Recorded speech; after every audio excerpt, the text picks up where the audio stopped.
Le salon de l'agriculture, on l'a dit, et on le confirme, ouvrira ses portes demain à Paris sur fond de crise dont on parle tous les jours.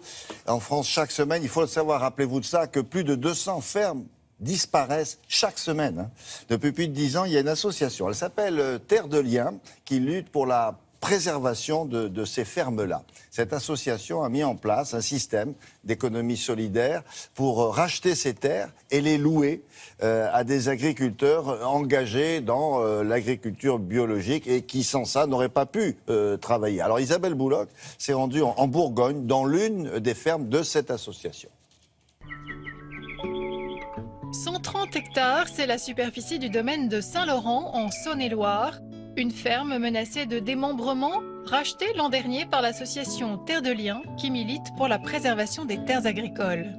Tous les jours, des fermes disparaissent en France et en Europe, par dizaines. Et pour enrayer un peu cette disparition massive de la paysannerie, on pourrait dire traditionnelle, il faut bien que des citoyens se mobilisent aujourd'hui pour montrer qu'on peut, par la collecte de l'épargne citoyenne, c'est ce que nous faisons, racheter des terres. Tout citoyen français peut acheter des actions de la foncière Terre de Liens ou faire des dons. Ce n'est pas un placement juteux, on va dire, spéculatif. Notre vocation, c'est donc d'acheter des fermes. Nous y installons des jeunes paysans qui ont le souhait de réaliser un projet d'agriculture biologique, écologique, et de faire, dans la plupart des cas, de la vente de proximité, la transformation de produits.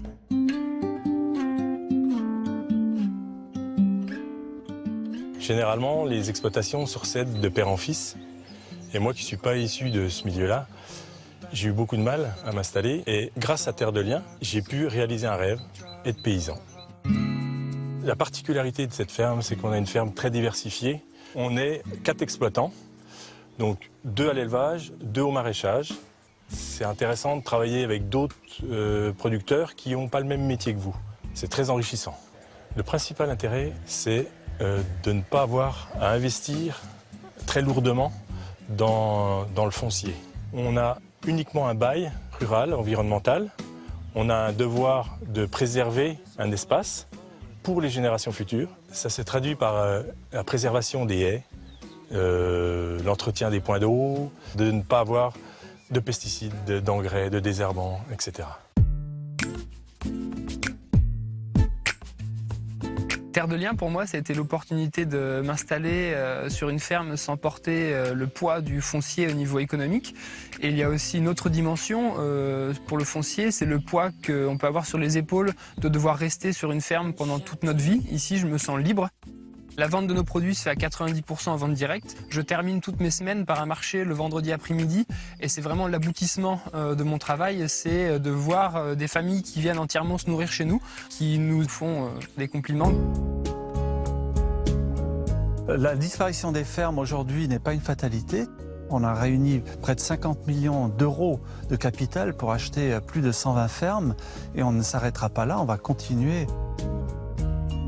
Grâce à Terre de Liens, 3000 hectares de terres agricoles ont déjà été préservés de la spéculation foncière et de l'urbanisation. Alors devenez vous-même actionnaire de ces fermes pour pérenniser une agriculture biologique et prouver ainsi qu'un autre modèle agricole économique est possible. Alors, le mouvement, cette association-là, le mouvement, si vous voulez, Terre de Liens, ils seront présents au Salon de l'Agriculture si vous passez par